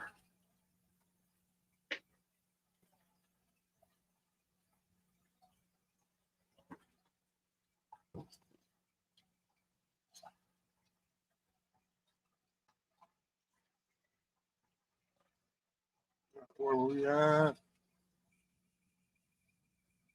Where was it? No, I actually got it pulled up already on my phone. Where was it? The urn. Okay. Where was it? And I had that scripture off the top of my head. Give me a second. I'll find it. Because he's dealing with the herbs. I just had it. We was just reading it. No, we never went there. That was the We one didn't? that I was holding in the chamber for you. Okay, verse 12. Kind of. Right here. Yeah, that's the one we were reading about. Neither the herb nor mollifying plaster. Kind of. Right. Yeah, we were looking at verse 13. That's where we left off at. Go ahead. Read on from there. Yeah, Wisdom of Solomon, chapter 16, verse 13. For thou hast power of life and death. Thou leadest to the gates of hell and bringeth up again. So David is talking about the Heavenly Father. And just know that not David, excuse me, Solomon. He was talking about the Most High, about giving you life and giving you death also. In the terms of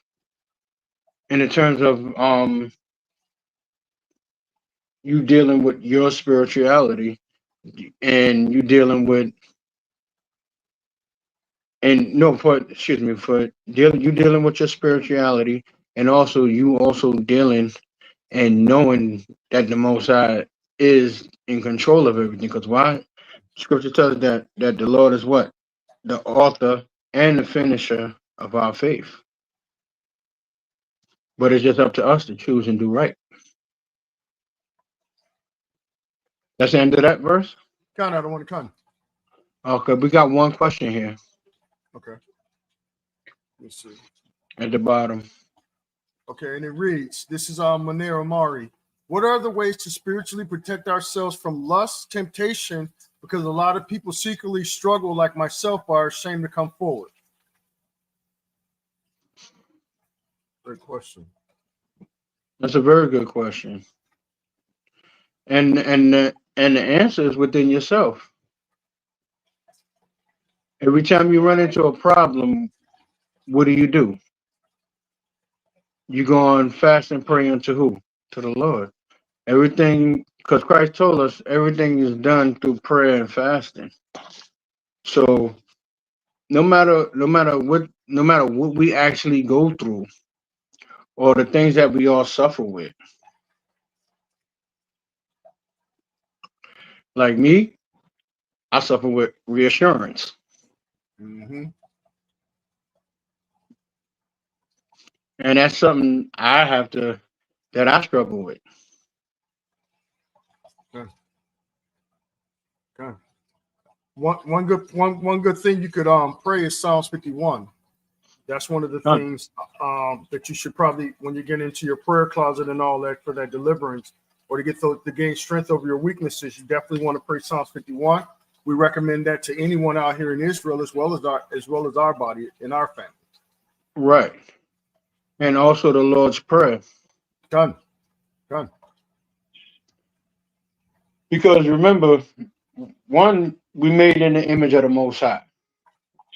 We made in the image of the Creator. So when you look at Matthew the 6th chapter and you look at the Lord's Prayer, our Father, which art in heaven, hallowed be thy name. Where's heaven at? Where's heaven and hell at? When you read in the scriptures, heaven and hell is in our minds. Christ tell us what? Yahweh Shai tells us what?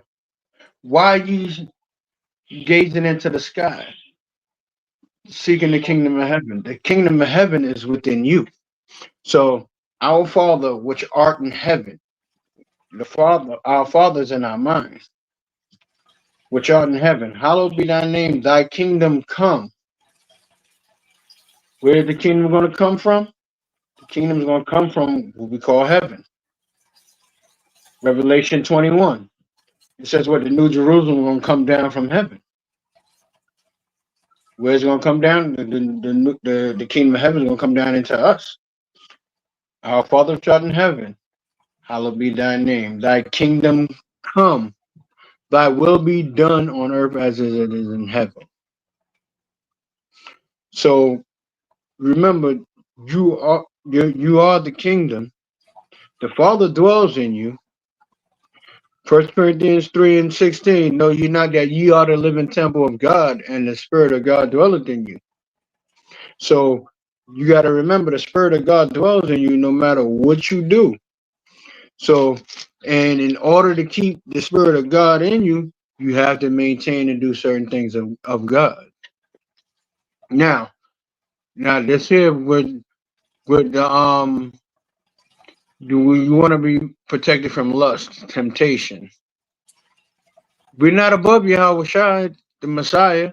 Why? Because when you look at the Sermon on the Mount, Matthew the 4th chapter, when you read that, Christ wasn't above temptation. He was tempted to the highest and tempted to the fullest. So we're going to be tempted. We just got to go back to the laws and the commandments of the Heavenly Father. God. You want me to grab that in Matthew 4:11 so they can see that? Come. All right, come.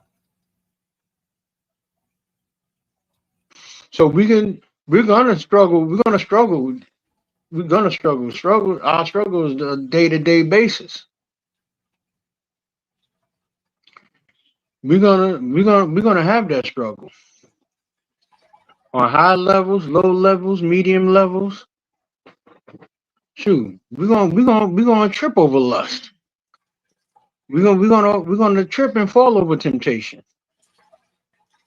For the Lord said, a righteous man will fall 7 times and get up again. So,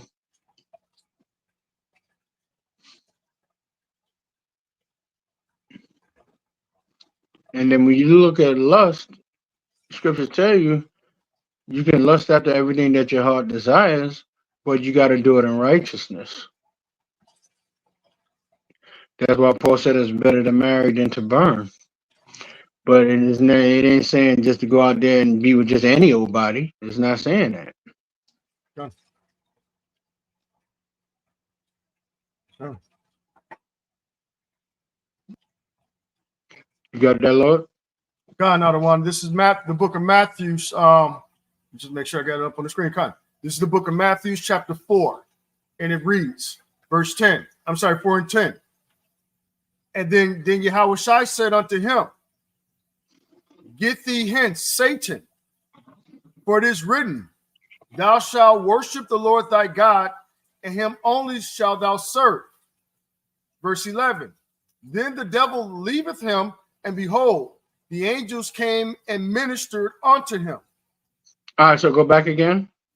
Where you want me to start up with the verse before? Time. All right, this is Matthew chapter 4, verse 10. Then Yahushua said unto him, Get thee hence, Satan, for it is written, Thou shalt worship Yahweh thy power, and him only thou shalt serve. All right, this one Christ was being tempted on the mount with Satan. God. We're not going to go into the whole thing, but if you read about 2 verses before that, it tell you that the Lord was tempted by Satan. Mm-hmm. And the temptation kept getting greater and greater. Mm-hmm. So we're going to go through temptation. God. And just even if you look at verse 11, it says, Even when the devil leaveth him, behold, the angels came and ministered unto him. Right. When you look up the word minister, mm-hmm. when you look up the word minister in the Greek, it means servant. Mm-hmm. So they came in, they came and became servants unto the Lord to restore him spiritually back to spiritual health. God. But that it took a lot to wrestle with Satan. God. And it takes a lot for us to wrestle with Satan on our daily walk, our daily activities. God. Actually, I got that pulled up in the blue letter right there. Let me just share that on the screen. All right. So again, as he stated, it says to be a servant, attendant, domestic, to serve, wait upon, to minister to one, ministering office, to relieve one's necessities, to provide, take care, distribute the things necessary to sustain life. And that's what actually a minister does. So a minister in the church, that's what this is what they actually supposed to be doing. They're supposed to help you to sustain your life. Let's get this one last scripture, Matthew 17. I believe it is 21. Matthew 17, 21, count out of one. This is the book of Matthew, chapter 17, verse 21. Howbeit this kind goeth not out but by Salakia. Howbeit this kind goeth not out but by prayer and fasting. Go up about 5 verses. Okay. All right, verse 16. This is Matthew verse 16, Salakia. And I brought this is a portion of the story of the boy that he had that demon on him. Mm-hmm. And the Lord and the disciples they couldn't get the demon off of him, so they brought him to Christ. Go ahead. Mm-hmm. Verse 15. Lord, have mercy on my son, for he is a lunatic and sore vexed. So this goes back to Deuteronomy 28 and 28. And the Lord says, "Smite thee with madness and consumption and astonishment of heart." Go ahead. For so his son is a lunatic and sore vexed, for oftentimes he falleth into the fire and often into the water. Right. So he's on the floor, foaming at the mouth, waddling, squirming around. He a lot of times he squirmed and fell over into the campfire. Mm-hmm. Poor balance. Fell down in the lake, almost drowned. Go ahead. And I brought him to thy disciples, and they could not cure him. Mm-hmm. Then Yahushua answered and said, O faithless and perverse generation, how long shall I be with you? So he told the disciples, he called them faithless. He called them a perverse generation. And this shows you that Christ got mad. He said, how long am I going to be with you? Go ahead. How long shall I suffer you? Bring him hither to me. Right. So now, one that shows you Christ do have a temper. he will get upset at you. Like, yo, how many times I want to do this for you? How many times I told you this? And this is his disciples. Mm-hmm. And now, but here at this point, they coming down in the 17th chapter. They coming down to the end of their 3-year journey with Christ. Done. So they know these different things. They know how to deal. They know how to heal people, so forth and so on. But here, they was lacking what? Faith. Done. Go ahead. And then came the disciples to Yahushua apart and said, why could not we cast him out? And Hamashiach Yahushua said unto them. Wait. You skipped something. Oh, I'm sorry. Because Verse you 18. gotta read the part. You gotta read the part where it says that where it says that Jesus rebuked the devil. Yeah, kind of one kind. Salakia, verse 18. And Hamashiach Yahushua rebuked the devil, and he departed out of him, and the child was cured from that very hour. Right. So Christ, Yahushua, he rebuked the devil, the evil spirit out of him. Out of that man's son. Go ahead. And then came the disciples to Hamashiach Yahushua apart and said, why could not we cast him out? So the disciples said, why we couldn't cast him out? They already tried. Why did they try? Because they already knew they can do it and they done it before. Go ahead. And Yahushua said unto them, because of your unbelief. For verily I say unto you, if ye have faith as a grain of a mustard seed, ye shall say unto this mountain, remove hence to yonder place, and it shall remove, and nothing shall be impossible unto you. So now all this comes through prayer and fasting. So just on a minute scale of having certain lust temptations, when you actually start going into praying and fasting, you can get rid of those things. You can get up onto a higher level. Yeah, kind of that goes back to when you was talking about earlier in the class about burning frankincense and myrrh. Right. And burning the frankincense and the myrrh. Right. Done. Let's see. It's correct, Princess. Out with 21 on that one. It says, howbeit this kind goeth not out, but by prayer and fasting. Right. This go out through prayer and fasting.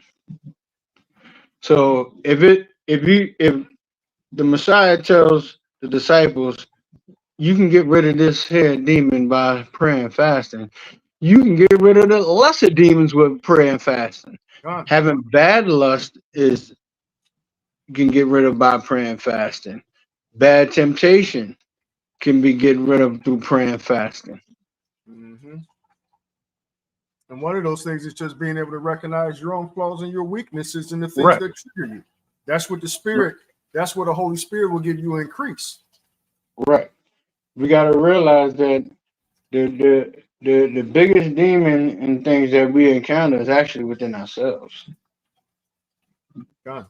What does the general say? Once we can accept the truth that we're the most wickedest, vile person on the earth that we've ever met, that's the beginning of repentance. Right. And it will come easier and clearly. It's correct. Princess and Wanda, they made some statements here. Yeah, Wanda asked a question. Here's a question. If a person keeps the law, statutes, and commandments, but still has health issues, they're living out their judgment from a previous life?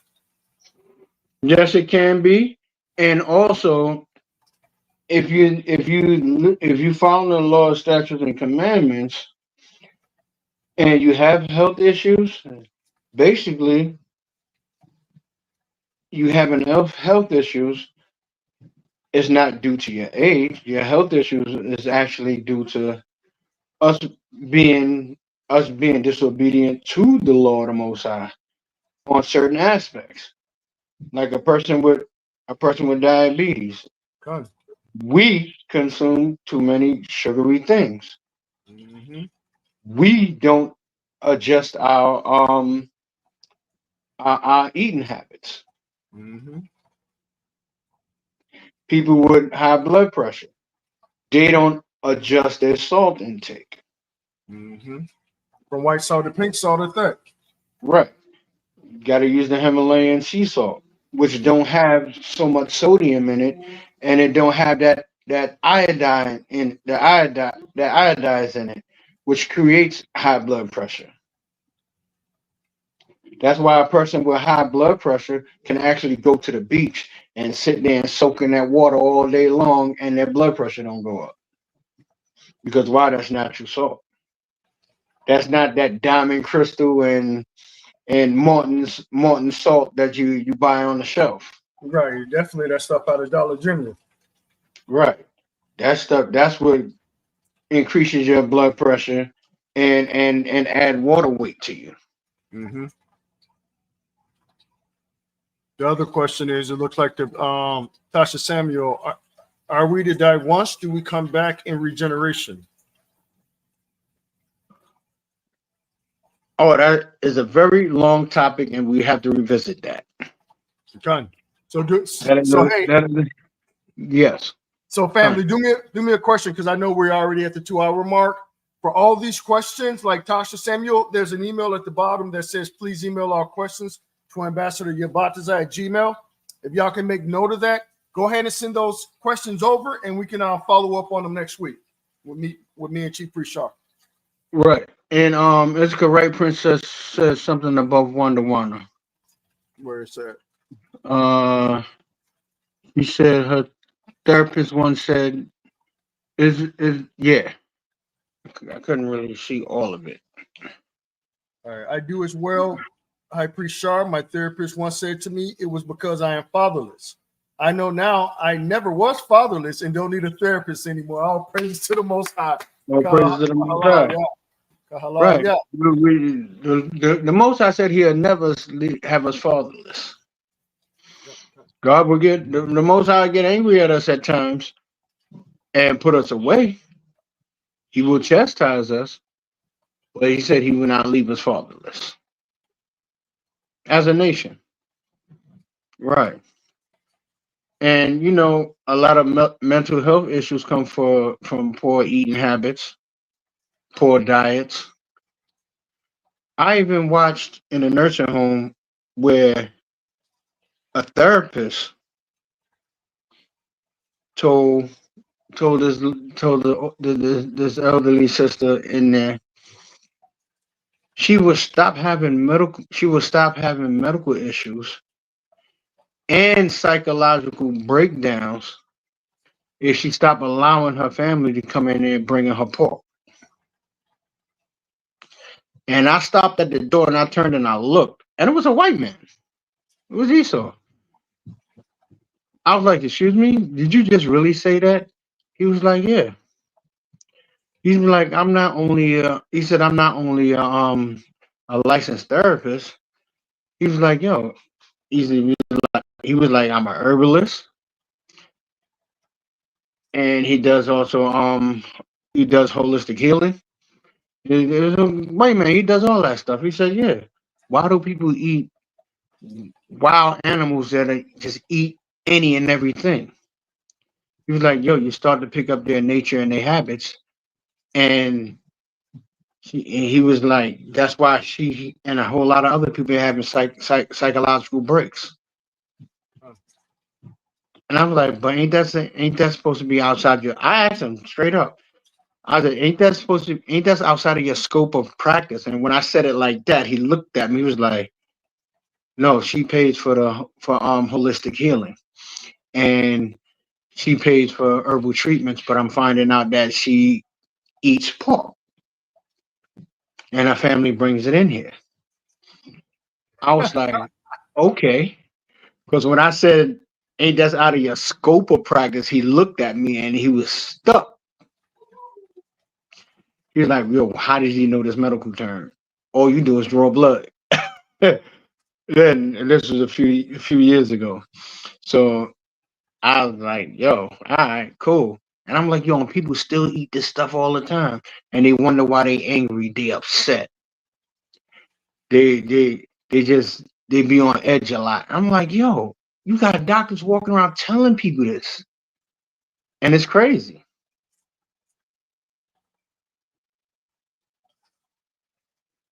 But hey.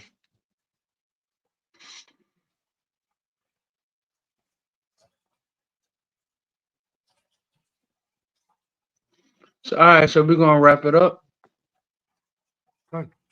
And I'm glad I joined everybody today through the spirit of the Heavenly Father. So just may the Most High bless and keep each and every one of you. And may the Holy Spirit keep dwelling upon thee and keep thee. Good. Good. And let me just get a shout out to everybody who tuned in today, and then we'll go ahead and get up out of here. Okay, come. Yeah, the water for everybody that's tuning in. We can't do this without you guys. Trying to build the platform up, teach the flock out there. We know a lot of you, some of you are women, and obviously you can't hit the highways and the byways. But by liking and sharing the videos, it affects the algorithm. Share them on your Facebook page so we can continuously feed the sheep. And we wanted to say the water to Wanda Wana, to the mother Dahlia Kadash, to Latoya, Miss Toy Skillman. Who else we got? We got Tavolia Harmon. Very familiar face. We got Tasha Jordan, who tuned in today. We got Monair Omari Salakia. The sister is me again, who's always on here. We had a visit from Arthur Yasharala, Aria 12. Who else did I miss? Let's see. Yeah, the brother Tashaka O'Kelly from Chicago. I believe it was Aria that I'm missing. Yeah, Aria, he came up on here too. I seen him. Yeah. He had his business profile up. Kind I seen that. Mother Kana. Anybody else that I missed? Who's Mother Bakaya today? I don't. You know what? If she's not online, man, more than likely she's probably visiting the mother Miriam. Oh yeah, she with Mother Miriam. Yeah, she probably checking on the mother again. She said, y'all don't stay gone that long anymore. I'm going to get y'all. Wait, who said that? Wanda Wana? You already know who said it. I went back up to the top of the comments. God. The water sister, yes, and we plan on being around more often. Got some things working out. And we got some things coming up real quick.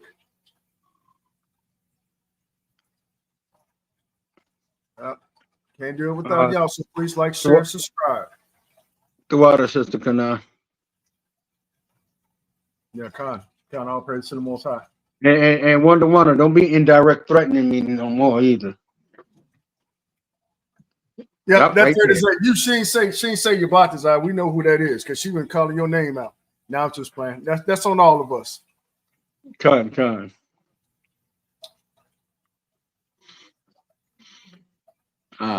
No comment. Wanda cracking up. Yeah, always. All right, let's get out of here because I gotta start heading out to go to camp with brothers. Con. That's why I had to step away. I had to get my printer set up so we can grab them camp flyers. But okay, everybody, Ashar Shabbat, Most High Christ be with you. Stay studied up and stay covered and stay in the covenant. Shalom. All praises. Shalom. All praises.